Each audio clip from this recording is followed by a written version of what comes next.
அனைவருக்கும் வணக்கம். நான் உங்களுக்கு கார்த்திக் பேசுகிறேன். 2 நாளாக ஒரு செய்தி பரவலாக போயிட்டு இருக்கு. என்னன்னா, ஆதீனம் ஒரு பாட்டுக்கு ஒரு மேடைகளில் பேசும்போது என்னைய வந்து கொலை செய்ய முயற்சி பண்ணாங்க, விபத்தை ஏற்படுத்தி என்னை காலி பண்ணலான்னு முயற்சி பண்ணாங்க. நான் பாகிஸ்தானை பற்றி பேசிட்டேன்.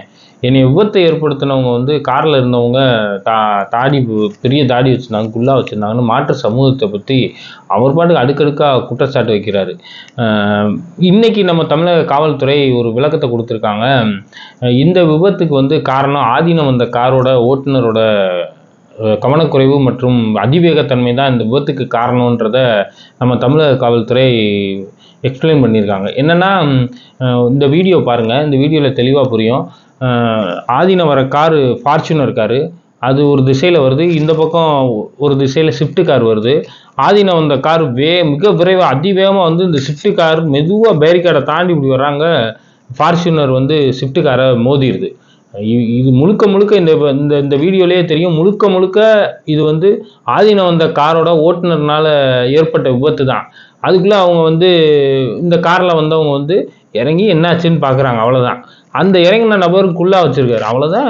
இதில் நடந்த இந்த விபத்துக்கு காரணம் வந்து முழுக்க ஆதீனம் வந்த காரோட டிரைவர்னால ஏற்பட்டது. அதுக்குள்ளே இவர் பாட்டுக்கு வந்து நான் பாகிஸ்தானை பற்றி பேசினேன், அவங்க வந்து என்னை கொலை பண்ண முயற்சி பண்ணுறாங்கன்னு மீடியாவில் அவர் பாட்டுக்கு ஸ்டேட்மெண்ட் கொடுக்குறாரு. தமிழகத்தில் மக்கள் ஒற்றுமையாக இருக்காங்க, ஒரு பிரச்சனையும் வரல, எப்படியாவது பிரச்சனை பண்ணி கலவரத்தை உண்டாக்கணும்னு இவரை போன்ற நபர்கள் தொடர்ச்சியாக இந்த மாதிரி பேசிக்கிட்டு இருக்காங்க.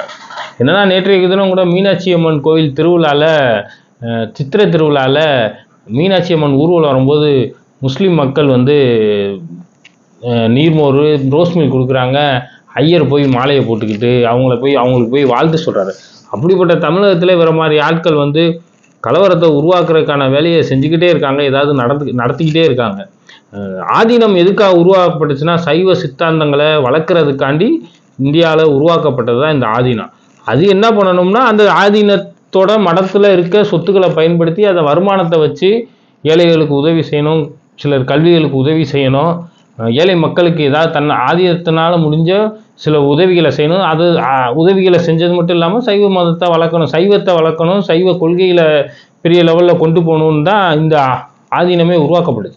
ஆனால் இன்னைக்கு ஆதீனம் என்ன பண்ணிக்கிட்டு இருக்காங்க, தன்னை பல்லாக்கில் தூக்கணும், நம்ம வந்து ஜாலியாக இருக்கணும், ஒரு பெரிய மேடை அலங்காரங்களை பயன்படுத்தி உட்காந்துக்கணும், தன்னை சாதாரண மக்கள் வந்து நான் உயர்ந்தவர் அப்படின்னு காட்டிக்கிட்டு தான் இப்போ உள்ள ஆதீனங்கள்லாம் இருக்காங்க.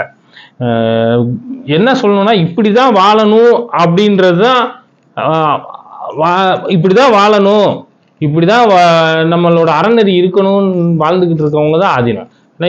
இவரை போன்ற சில நபர்கள் ஒரு பர்டிகுலர் கட்சிக்கு வந்து சாதகமாக பேசிக்கிட்டு பிரச்சனையை உருவாக்கணும்னு நினைக்கிறாங்க.